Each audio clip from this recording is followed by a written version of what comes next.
Дали знаете дека ликот на Свети Наум го има во православна црква на југот на Унгарија, во местото Ходмезова Шархели? Македонскиот светител е насликан на голема хагеографска икона од крајот на 18 век.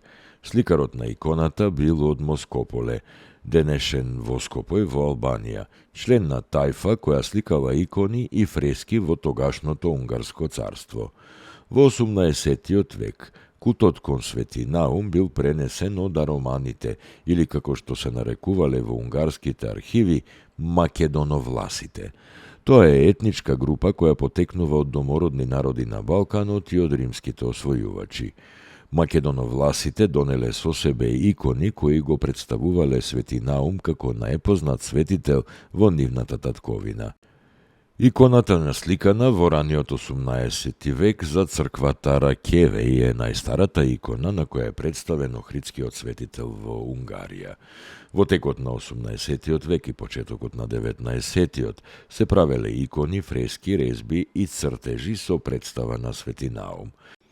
Денес во Унгарија има 63 цркви, 11 параклиси во кои православните унгарци го чествуваат Свети Наум за време на неговиот летен празник. Во делата Свети Наум е насликан и во источен и во западен стил. Вкупно 42 представи во Унгарија му се посветени на светителот од Охрид. Во 1726 година властите од Мишколц воспоставиле капела во чест на Свети Наум. Денес најголем број од иконите на Свети Наум се изложени во православните музеи во Сент Андреј, Кечкемет, Мишколц.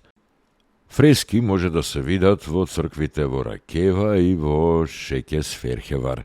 На две резби од 1743 година од Христифор Жефаровиќ може да се види и македонски пейзаж, градот Москополе, езерото во Охрид, манастирот основан од Свети Наум и населбите Пештани, Заум и Поградец, кои го обкружуваат манастирот.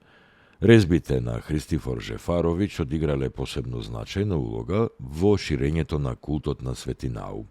Унгарија е единствената западна земја во која се негува култот кон Свети Наум.